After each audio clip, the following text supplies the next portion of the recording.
Buenos días, hermanos, a todos ustedes. Damos gracias a nuestro Dios que nos concede la bendición de estar de nuevo aquí, en este lugar. Nos sigue prestando la vida, la medida de salud suficiente para que no sea impedimento para estar aquí en su casa.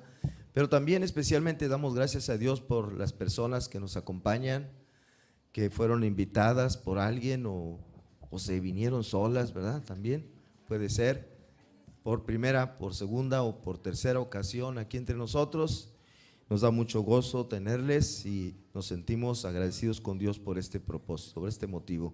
Esperamos que esta sea solamente una de muchas veces más que regresen aquí con nosotros, ¿verdad que sí, iglesia?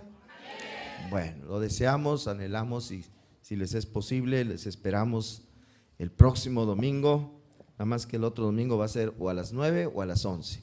Por hoy fue a las 10, pero el siguiente pueden venir a las 11 si quieren o a las 9 de la mañana. Bueno, muy bien, entonces diciendo esto vamos a pasar al tema de hoy. Es continuación de lo que hemos estado hablando todavía, que se llama el mayor problema. El mayor problema, parte número 5. Ya vamos con la quinta parte de este tema. Bueno, como introducción, les recuerdo, estamos hablando de un problema que es común a todos los seres humanos. Los seres humanos tenemos diferentes problemas, unos, otros, pero hay un problema que tenemos absolutamente todos, nos es común a todos. Y no solamente es un problema que es común a todos los seres humanos, sino que es el peor de todos los problemas que tenemos los seres humanos. Y ese problema al que me refiero es el pecado, el pecado. El pecado es el causante de los grandes males que hay en la humanidad y también de los pequeños males que hay en la humanidad. Las guerras, por ejemplo, la hambruna que hay en la humanidad, la pobreza, las epidemias, los odios raciales, los genocidios y cosas así, que son grandes males en la sociedad, en la humanidad. Pero también las enfermedades comunes, como hoy los oigo toser por ahí algunos. Enfermedades que quizá no sean muy graves y que se vayan a curar en algún tiempo, o enfermedades crónicas que ya no tienen curación, o enfermedades que ya son terminales, que van a acabar con la vida en un próximo tiempo.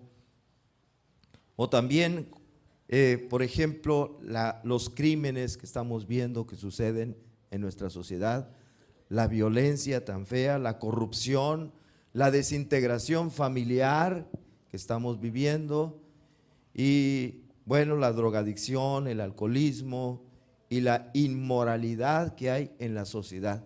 Todos estos son cosas que produce el pecado. Por eso digo que el pecado, que es algo que es común a todos y que causa grandes males en la humanidad. Esto lo produce el pecado. Y además de todos estos males que acabo de mencionar, uno muy temible que es la muerte, la muerte. La muerte que es el resultado, es el cumplimiento de la advertencia que Dios le hizo a Adán ahí en el huerto del Edén, Génesis capítulo 2, versículo 17, donde dice, Dios le habla a Adán y le dice, mas del árbol de la ciencia del bien y del mal, le dice, no comerás, porque el día que de él comieres, ciertamente morirás. ¿Y qué hizo Adán? Dios le estaba diciendo, Adán, si tú comes del fruto de ese árbol, morirás. Como consecuencia de tu desobediencia, de tu pecado, morirás. Pero Adán, aún con esa advertencia, él pecó y comió del fruto, y entonces entró el pecado no solamente en él, sino también entró el pecado en toda la humanidad que descendió de él, y con el pecado también entró la muerte, como lo consigna el apóstol Pablo allá en Romanos capítulo 5, versículo 12. Dice, por tanto, como el pecado entró en el mundo por un hombre, y por el pecado la muerte, así la muerte pasó a todos los hombres, por cuanto todos pecaron. Quizá que haya alguno de ustedes que diga, yo no creo en esa narración de Génesis, donde Adán está en el huerto del Edén y Dios le dice que bla, bla, bla, etcétera, etcétera. Yo no creo eso. Bueno, quizá hay algunos que no crean lo que está arriba en Génesis 2:17, pero sin duda todos creen lo que escribió Pablo en Romanos 5:12, que la muerte pasó a todos los hombres. Todos, absolutamente todos sabemos que un día vamos a morir. Todos nos vamos a morir. Por eso es que no creo que alguien que dude de lo que dice Pablo. La muerte pasó a todos los hombres. Todos nos vamos a morir, sí. Un día tú, por incrédulo y ateo que seas, tú un día te vas a morir. Y yo no conozco algún ateo que no crea en la muerte. ¿Ustedes sí? No conozco ni siquiera un ateo que no crea en la muerte. La muerte es una consecuencia terrible que la causa el pecado. Pero hay otra peor que la muerte, y de esa es la que quiero hablar el día de hoy, de una consecuencia del pecado que es peor que la muerte. Es a lo que yo llamo así, el mayor problema del mayor problema. El mayor problema del mayor problema, que es el pecado. ¿Cuál será ese problema? Bueno, aquí se los pongo. El mayor problema del pecado, dice, no es la guerra, la hambruna, la violencia, la enfermedad, etcétera, etcétera, etcétera, ni siquiera la muerte. Hay una consecuencia peor, hay un problema peor que cualquiera de estos que causa el pecado. ¿Cuál es? Creo que entre todos no le van a atinar cuál es, porque les va a causar sorpresa tal vez. Y es la ira de Dios. La ira de Dios es el mayor problema del mayor problema que tenemos los seres humanos. La ira de Dios. Sí, el peor problema que enfrenta el pecador no es las enfermedades, no es la violencia, no es el divorcio, no es el adulterio, etcétera, ni la muerte siquiera, es la ira de Dios. El pecador va a enfrentar la ira de Dios. Esa es la peor consecuencia que tiene el pecado. Yo sé que algunos están pensando que soy un hereje por lo que acabo de decir. Algunos van a decir, no, está diciendo herejías ese hermano, ¿qué pasó? Pero si Dios es amor, Dios es bondadoso, Dios es misericordioso, Dios es perdonador, ¿cómo va a tener ira en contra de nosotros? Dirán. Pero no, hermano, no, amigo que estás aquí con nosotros, no es una herejía lo que acabo de decir. Herejía es lo que hemos escuchado por ahí de algunas personas o predicadores que dicen, Dios aborrece al pecado, pero ama al pecador. Eso es una herejía, eso no está en la Biblia. La Biblia no dice que Dios ama al pecador. La Biblia dice que Dios aborrece al pecador. Lee tu Biblia. Pero si quieres, me adelanto un poquito en el mensaje y les pregunto, ¿a dónde va a echar Dios a los pecadores? ¿Al infierno? ¿Es que los ama mucho? Si los ama, no los echaría al infierno, ¿sí, verdad? Dios aborrece al pecador. Lee tu Biblia, vamos a ir a Salmos capítulo 5, versículos 5 y 6. Dice, los insensatos no estarán delante de tus ojos. Y luego dice, aborreces a todos los que hacen iniquidad. Aborreces a todos los que hacen iniquidad. ¿Cómo la ven?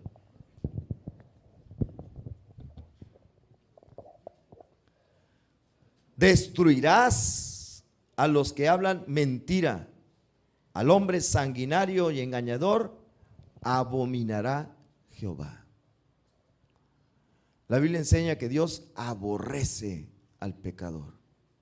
Lee tu Biblia también en Salmos capítulo 11, versículos 5 y 6. Salmos capítulo 11, versículos 5 y 6. Jehová prueba al justo, pero al malo y al que ama la violencia, su alma los aborrece. Los aborrece, dice. Sobre los malos hará llover calamidades, fuego, azufre y viento abrasador será la porción del cáliz de ellos, del cáliz de ellos, porque Dios aborrece al pecador. Cuando Dios en el juicio vaya final, Dios no va a echar al infierno a la mentira, va a echar al infierno al mentiroso. Dios no va a echar al infierno al homicidio, va a echar al infierno al homicida. Dios no va a echar al infierno al adulterio, o sea, al pecado, va a echar al infierno al adúltero, al pecador, porque Dios aborrece al pecador. Y así podemos decir más cosas. El pecador es aborrecido por Dios.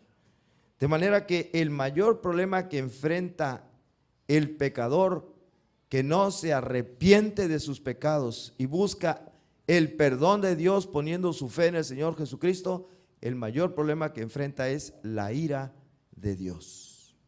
La ira de Dios. Y eso también lo enseña el Nuevo Testamento, porque estos son textos de Salmos del Antiguo Testamento. Por ejemplo, Romanos 1:18. ¿Qué dice Romanos 1:18? Porque la ira de Dios se revela desde el cielo contra toda impiedad e injusticia de los hombres que detienen con injusticia la verdad. El pecado del hombre provoca la ira de Dios en su contra. En su contra. Efesios capítulo 5 y versículo 6 también dice así: nadie os engañe con palabras vanas. Dios ama al pecador. Nadie os engañe con palabras vanas, porque por estas cosas viene la ira de Dios sobre ¿quién? Los hijos, sobre las personas, sobre los pecadores, sobre los hijos de desobediencia. Sobre ellos viene la ira de Dios. La ira de Dios. Nadie os engañe con malas palabras, porque por estas cosas viene la ira de Dios. Y cuando uno lee este versículo, inmediatamente, al menos yo me pregunto, ¿y por cuáles cosas? ¿A cuáles cosas se está refiriendo Pablo cuando escribe la carta a los Efesios? En el capítulo 5, versículo 6. Pues hay que leer el contexto, los versículos que están antes nos dice cuáles cosas. ¿Por cuáles cosas? Dice versículos 3 al 5 de Efesios 5. Pero fornicación y toda inmundicia o avaricia, ni aun se nombre entre vosotros como conviene a santos, ni palabras deshonestas, ni necedades, ni truhanerías. ¿Saben todo lo que son truhanerías? Porque luego son palabras que no usamos mucho. Las palabras de doble sentido, o lo que también se le dice albur, ¿verdad? Esos son truhanerías.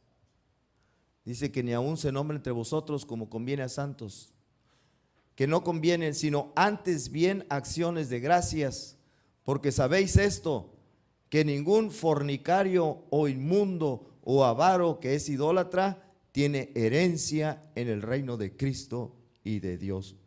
Porque por estas cosas, por estos pecados viene la ira de Dios. La ira de Dios. Y Pablo lo repite en otra de sus cartas que escribe ahora a los Colosenses, en el capítulo 3, y voy a leer versículos 5 y 6 y luego me brinco al 8 y 9. También menciona las cosas que provocan la ira de Dios en contra de los hombres.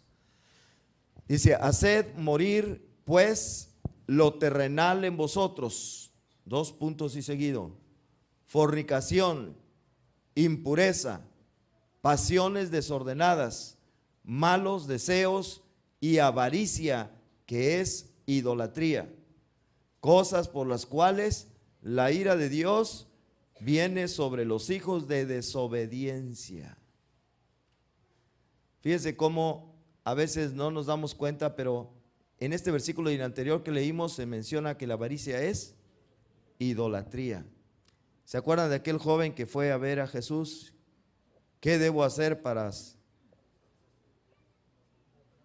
tener la vida eterna? Y luego le dice, pues los mandamientos sabes.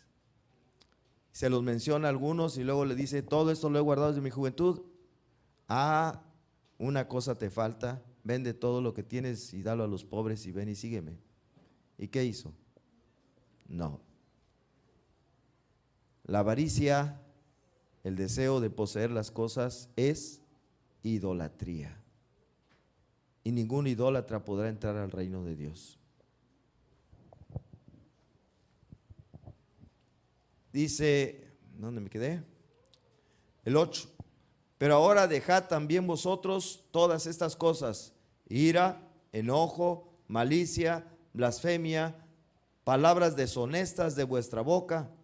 No mintáis los unos a los otros, habiéndoos despojado del viejo hombre. Estas son las cosas que provocan la ira de Dios, por los cuales viene la ira de Dios contra los hombres. Pero, ¿saben una cosa? Hay de todos los pecados, hay uno que es el que provoca más la ira de Dios que todos los demás. Hay un pecado que provoca la ira de Dios, un pecado que si el hombre no se arrepiente de ese pecado, Dios no lo va a perdonar jamás y por toda la eternidad va a sufrir. ¿Qué pecado es ese? El pecado de la incredulidad. Ya lo había puesto aquí, ¿verdad? El pecado de la incredulidad. La incredulidad. En el Nuevo Testamento, el Evangelio de Juan, nada menos el apóstol. ¿Cómo se le dice a Juan? ¿El apóstol qué? ¿Qué? El discípulo amado, ¿verdad? El discípulo amado, el que escribió Primera de Juan, donde habla un montón del amor, ¿verdad? Hijitos míos, amados los unos a los otros, quién sabe qué. Él escribió porque así el Señor Jesucristo lo dijo, dice, el que cree en el Hijo tiene vida eterna, pero el que rehúsa creer en el Hijo, o sea, la incredulidad, no verá la vida, sino que la ira de Dios está sobre él.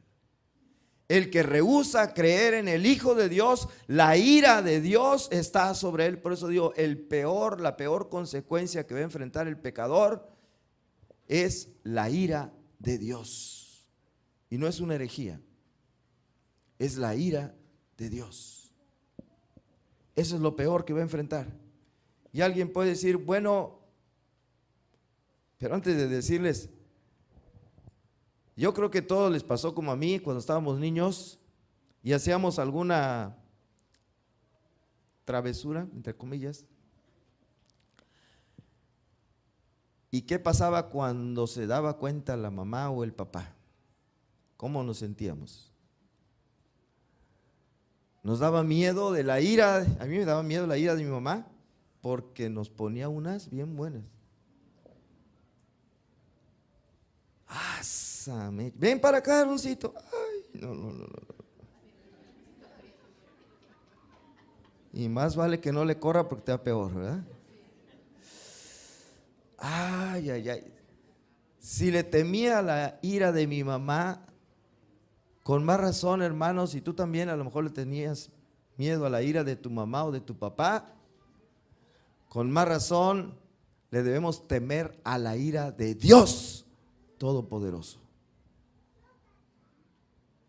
¿No creen? El que rehúsa creer en el Hijo no verá la vida, sino que la ira de Dios está sobre él. La ira de Dios es la peor consecuencia que va a enfrentar el pecador.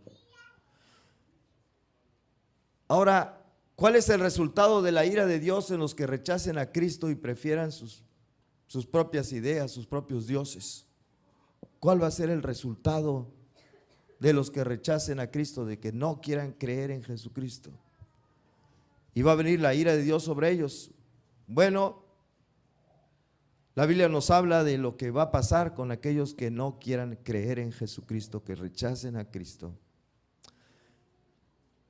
Les va a pasar lo mismo que les va a pasar en el futuro, dice Apocalipsis, a los que en lugar de poner su fe en Cristo, la van a poner su fe en una bestia, dice el Apocalipsis.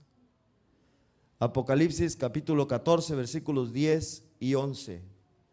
Dice, él también beberá del vino de la ira de Dios, que ha sido vaciado puro en el cáliz. Esta es la segunda vez que en esta palabra de lo que leemos hasta ahorita. Cáliz de su ira. Palabra cáliz quiere decir copa. Y será atormentado con fuego y azufre delante de los santos ángeles y del Cordero. Y el humo de su tormento sube por los siglos de los siglos, y no tienen reposo de día ni de noche.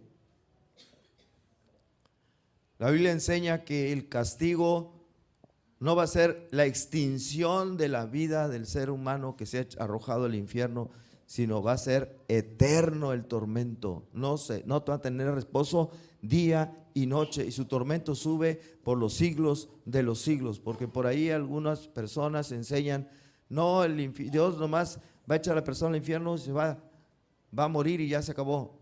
No, ahí dice que el humo de su tormento sube por los siglos de los siglos y no tiene reposo día ni noche, ni de noche. Su tormento va a ser eterno. Van a pasar años, siglos, milenios, y ahí sigue el tormento. Es el resultado de la ira de Dios. Y eso es lo que está enfrentando el pecador que no se quiere arrepentir de su pecado y poner su fe en Jesucristo. La ira de Dios. También, hablando del juicio final, Apocalipsis 20:15 dice, y el que no se halló inscrito en el libro de la vida. Los que están inscritos en el libro de vida son los que sí ponen su fe en Jesucristo. Dice, el que no se halló en el libro de la vida fue lanzado al lago de fuego. Por cierto, esta epístola de Apocalipsis, ¿quién la escribió también? Juan. Pero él no lo inventó, Dios se lo inspiró. No eran palabras de él, sino es Dios el que le dijo esto. Específicamente Jesús es el que le habla, ¿verdad? Se le aparece ahí y le dice estas cosas en el Apocalipsis. Y saben, hablando de Jesús, Jesús mismo también habló acerca del infierno, que es el resultado de la ira de Dios. De hecho, si ustedes leen la Biblia en el Nuevo Testamento, los evangelios y las cartas apostólicas de Pedro, de Pablo, de Juan, Santiago y quien ha escrito Hebreos, de Judas, ninguno habló tanto del infierno como Jesús. Jesús habló más del infierno que cualquiera de todos ellos juntos. Y una de esas citas en donde él habla es Mateo 25, versículos 41 y 46. Dice, entonces dirá también a los de la izquierda, apartaos de mí, malditos, al fuego eterno preparado para el diablo y sus ángeles. Y en el 46 dice, e irán estos al castigo eterno y los justos a la vida eterna.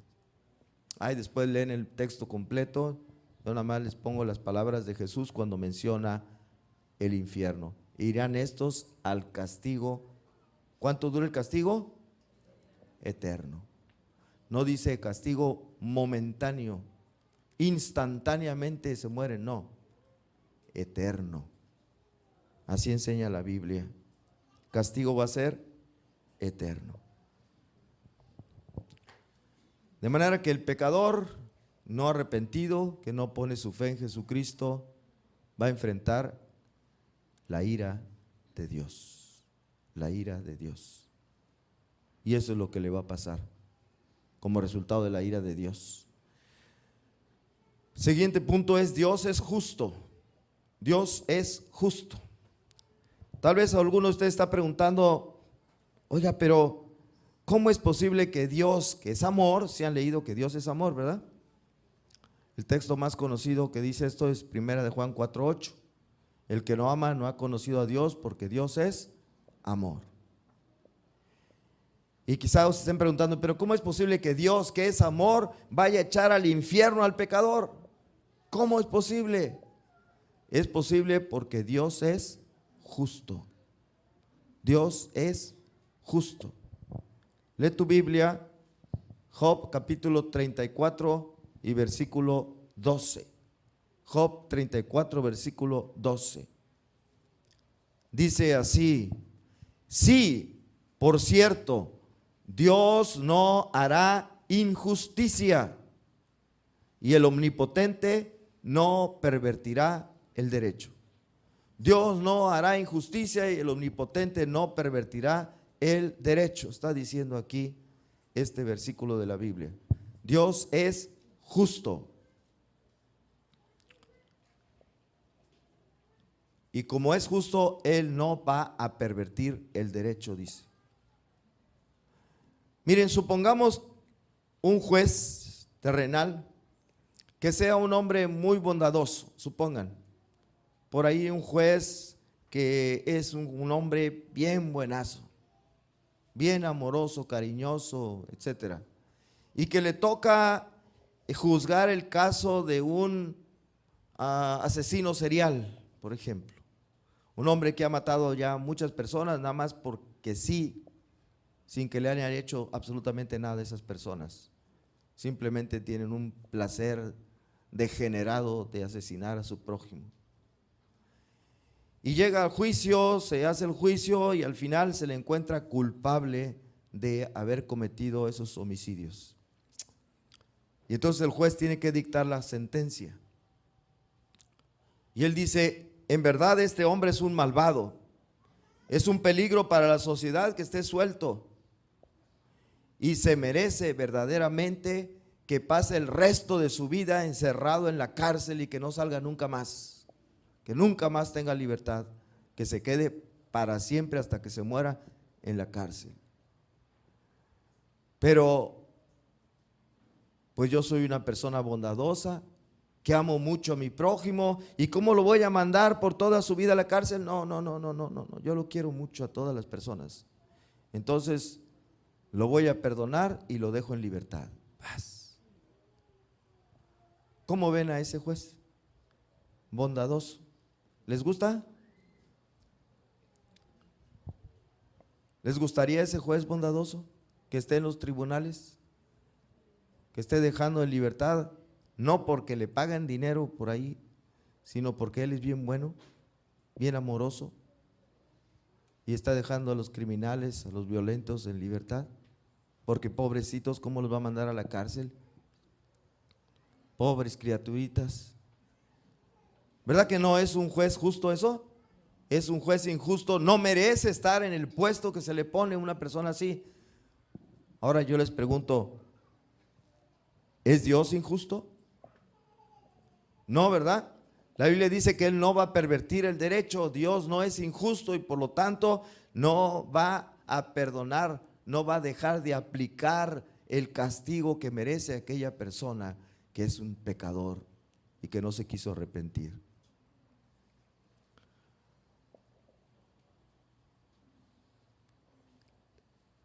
¿La justicia está en contra del amor?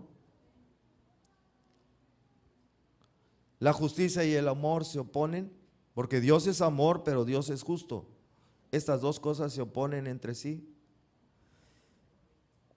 Se los voy a poner con un ejemplo.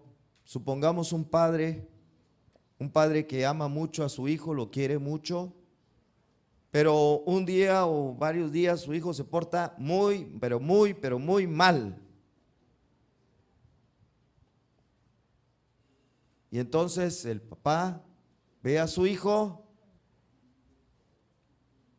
y dice, se merece un buen castigo mi hijo porque ha hecho una cosa muy mala. Pero pregunto, ¿porque lo ama, lo va a dejar de castigar? ¿Porque lo ama, lo va a dejar de castigar? No, ¿verdad? Al contrario, si lo ama, ¿qué va a hacer? Lo va a castigar. Porque dice la Biblia, y es verdad, el padre al hijo que ama, lo castiga, lo corrige. Es más, dice, lo azota, ¿verdad?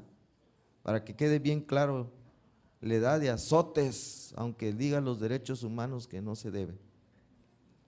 Me importa poco. Prefiero lo que dice la palabra de Dios, ¿verdad?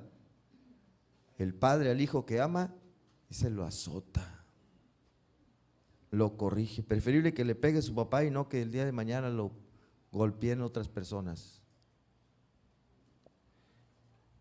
Bueno, por eso la justicia y el amor no se contraponen, más bien se complementan. Y Dios es justo. Siguiente punto, Dios satisface su justicia. Dios satisface su justicia. Puesto que Dios no es injusto, pero al mismo tiempo Dios es amor. A ver, si Dios no es injusto, pero Dios es amor, ¿cómo entonces Dios puede perdonar al pecador? ¿Cómo es que el hombre se puede librar, el pecador se puede librar de la ira de Dios? Un Dios que es justo, pero que también es amor. ¿Cómo? Desde el principio Dios había dicho, le dijo a Adán, que por pecar moriría. ¿Se acuerdan? Lo leímos ahorita en Génesis 2:17. Que si comía del árbol del fruto del bien y del mal, entonces dice, ciertamente morirás. Y esa misma sentencia de muerte para el pecador se repite en la Biblia varias veces. En el Antiguo Testamento, por ejemplo, viene en Ezequiel 18:20, dice, el alma que pecare, esa morirá. Una sentencia de muerte al pecador. El alma que pecare morirá. Y en el Nuevo Testamento, Romanos 6:23 dice, porque la paga del pecado es muerte. La paga del pecado es muerte. Y la epístola a los Hebreos nos dice no solamente que es muerte, sino nos dice qué forma de muerte. Una muerte que sea ofrecida como un sacrificio a Dios, donde haya derramamiento de sangre. Hebreos 9, versículo 22 dice, y casi todo es purificado según la ley con sangre, y sin derramamiento de sangre no se hace remisión, no hay perdón de pecados. No era una muerte o no es una muerte porque de pronto le dio un infarto y ahí quedó, o se ahorcó o se ahogó por ahí, ni ninguna otra manera, sino era una muerte, debe ser una muerte ofrecida en sacrificio a Dios por los pecados con derramamiento de sangre, porque sin derramamiento de sangre no hay remisión, dice Hebreos 9:22. Así que, ¿cómo podría Dios satisfacer las dos cosas, su justicia y su amor? ¿Cómo lo podría satisfacer? ¿Cómo le harían ustedes si fuera Dios? ¿Cómo satisfacer por un lado su justicia y por otro lado su amor? Aquí les pongo, cada pecador debía morir, así como dice Hebreos 9:22. Solo así se cumpliría la justicia de Dios. O en lugar de esto, aquí viene la solución de Dios, debía morir uno solo. Un hombre, pero no cualquier hombre, sino uno cuya vida fuera más valiosa que la de todos los hombres pecadores juntos, para que con su muerte obtuviera el perdón de todos los miles de millones de pecadores. ¿Me están siguiendo? Debíamos morir todos, dice Dios, porque así se satisface su justicia. Pero la otra opción, que muriera alguien en lugar de todos, pero ese alguien tenía que valer, tenía que ser de tal valor su vida que fuera mayor que la vida de todos nosotros los pecadores juntos.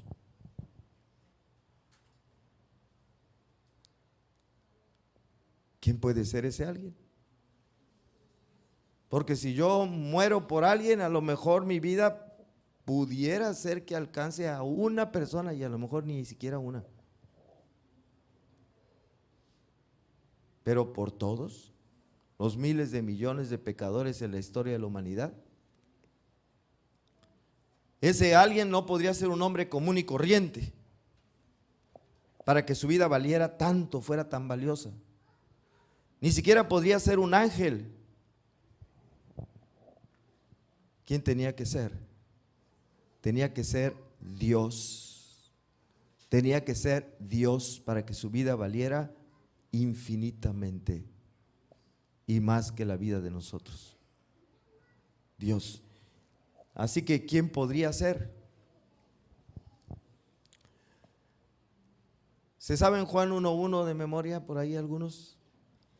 Les digo cómo comienza. En el principio era el verbo y el verbo era con Dios y el verbo era Dios. Y ahí se acabó. No les dije el principio, ¿eh? En el principio era el verbo y el verbo era con Dios y el verbo era Dios. Y luego el versículo 14 de Juan 1 nos dice quién es ese verbo. Dice: aquel verbo fue hecho carne y habitó entre nosotros y vimos su gloria, gloria como el unigénito del Padre, lleno de gracia y de verdad. Así que ese verbo que es Dios se hizo carne y habitó entre nosotros. Él vino a ser ese hombre que en realidad era Dios también y ofreció su vida en sacrificio, y su vida es tan valiosa como toda la vida de todos nosotros pecadores, y por eso con la muerte de Él solo podía pagar por los pecados de todos nosotros. ¿Me explico bien? Y así, de esta manera, ese Dios Hijo, quien tomando forma de hombre vino al mundo y se le conoció con el nombre de Jesús de Nazaret. Él es ese Dios hombre que vino a ofrecerse en sacrificio con derramamiento de sangre para el perdón de los pecados de todos nosotros. Él es. Y se cumplió así lo que dice Juan 3:16, porque de tal manera amó Dios al mundo que ha dado a su Hijo unigénito, para que todo aquel que en Él cree, todo aquel que en Él cree, todo aquel que en Él cree no se pierda, mas tenga vida eterna. Él fue el receptor del cáliz de la ira de Dios cuando fue a la cruz del Calvario a morir por nosotros. Miren, casi nunca pensamos en esto y a veces hasta lo tomamos de una manera muy ligera. O no pensamos o no entendemos. Por ahí hay un canto, ayúdenme porque son de los nuevos cantos que, bueno, no nuevos, nuevos para mí, que estoy acostumbrado a los himnos viejitos, que dice que nunca podré entender cuánto costó.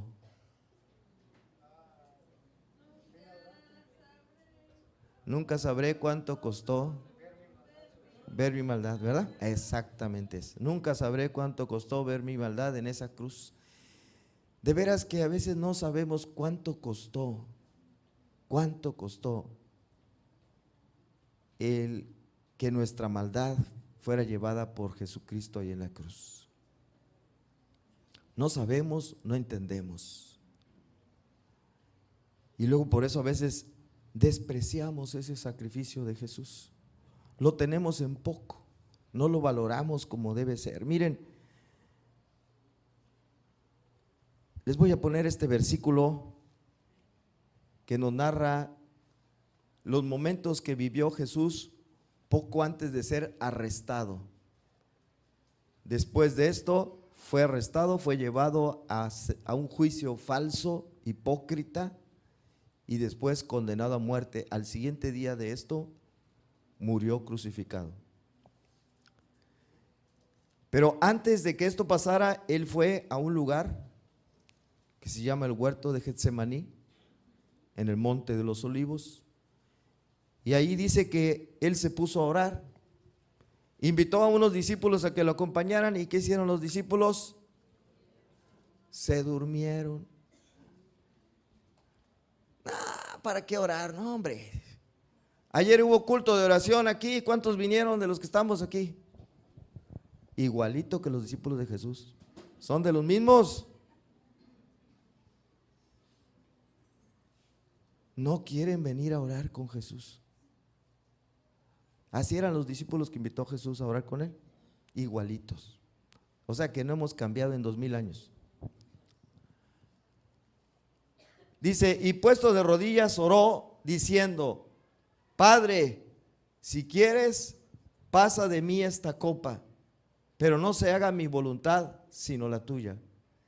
Y estando, dice el versículo 44, y estando en agonía, oraba más intensamente, y era su sudor como grandes gotas de sangre que caían hasta la tierra. Yo les pregunto, ¿qué causó tanta agonía en Jesús?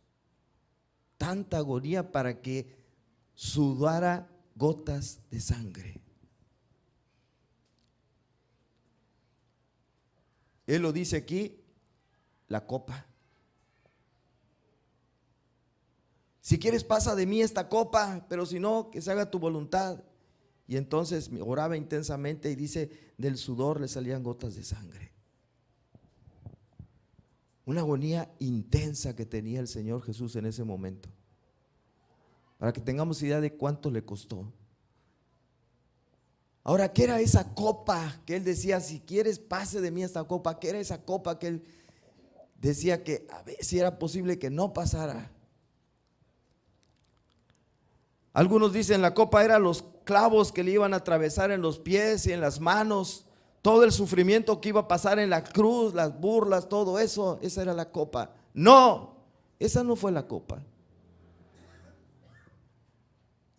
Porque caramba, si esa hubiera sido la copa, entonces Jesús era más débil que sus discípulos. Sus discípulos después de él, ellos también fueron crucificados, fueron quemados en la hoguera, fueron descuartizados. ¿Y saben cómo enfrentaron esa muerte? Cantando alabanzas a Dios. Los llevaban a la muerte y ellos iban alabando a Dios. Entonces fueron más fuertes que Jesús porque él estaba ahí chillando porque lo iban a crucificar. No, no era esa la copa. ¿Qué era la copa? La ira de Dios. Él, estando en la cruz, iba a recibir toda la ira de Dios sobre nosotros los pecadores. Esa ira que Dios tenía contra los pecadores, todos los miles de millones de pecadores, la derramó el cáliz de su ira sobre su Hijo Jesucristo. Y por eso él, estando en la cruz, clama: Dios mío, ¿por qué me has desamparado? Porque estaba recibiendo esa ira de Dios sobre sí mismo. Eso fue lo que costó. Eso fue lo que costó. Y gracias a que él recibió la ira de Dios, nosotros somos librados de la ira de Dios. Y no somos echados al infierno. ¿Me expliqué bien?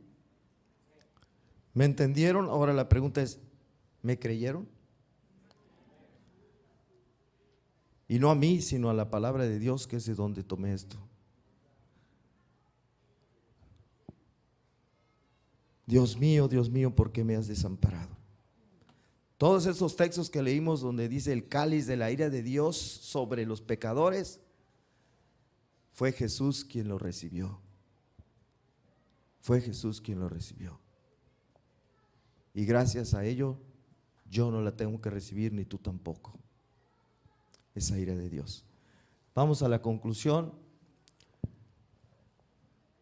Estas son palabras de Jesús que están en Lucas 12, versículos 4 y 5. Mas os digo, amigos, no temáis a los que matan el cuerpo y después nada más pueden hacer, pero os enseñaré a quién debéis temer. Temed a aquel que después de haber quitado la vida, tiene poder de echar en el infierno. Sí, os digo, a este temed. Esto lo dijo Jesús. No temáis a los que matan el cuerpo.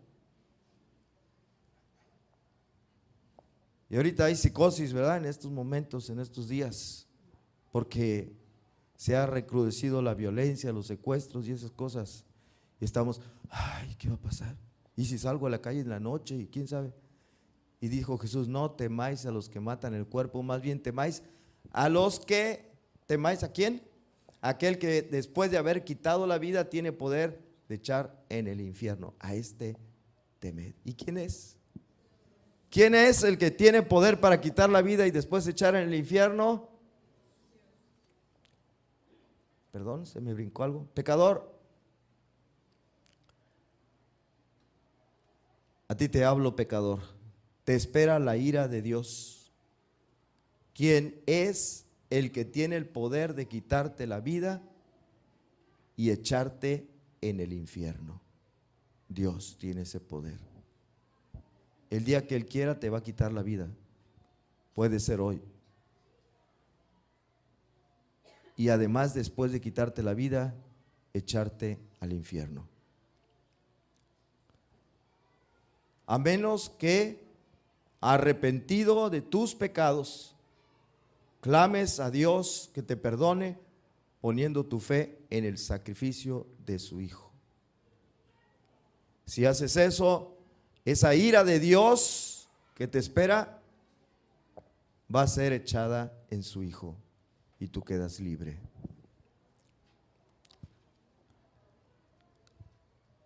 Si lo haces. Y si no, te espera la ira de Dios, la muerte y después el castigo eterno. Pero si te arrepientes de tus pecados, con su ayuda te propones vivir una vida nueva, agradable, santa, haciendo la voluntad de Dios, poniendo tu fe en Jesucristo, en el sacrificio que Él hizo por tus pecados, entonces eres libre de la ira de Dios. La pregunta que te hago es, ¿querrás hacerlo ahora mismo? ¿Querrás poner tu fe en Jesucristo? Decirle, Dios, me arrepiento de mis pecados, quiero vivir esa vida que te agrada a ti, acepto, creo en el sacrificio que tu Hijo hizo muriendo en mi lugar y recibiendo tu ira en mi lugar. Vamos a orar. Padre nuestro, imploramos que tu Espíritu Santo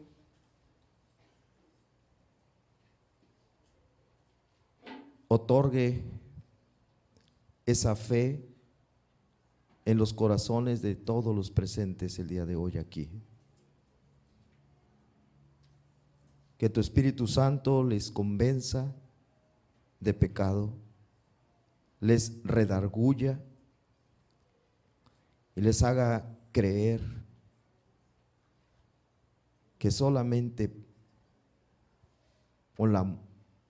con el sacrificio, con derramamiento de sangre que hizo tu Hijo, Dios hecho carne, nuestros pecados son perdonados y tu ira es quitada de nosotros. Que tú pongas esa fe, Señor, y les salves, les des la salvación el día de hoy. Y esa salvación se va a notar en que las vidas son cambiadas, en que tienes deseos de conocer de Cristo, en que tienes deseos de seguir congregándose para adorarle, para adorarte a ti, para honrarte, que tienen deseos de saber más, de leer la Biblia, de orar, de clamar a ti, se va a notar si esa fe proviene de ti. Te rogamos, Señor, que lo hagas en tu soberana voluntad y salves el día de hoy. Salve, Señor. En el nombre de Cristo te lo imploramos. Amén.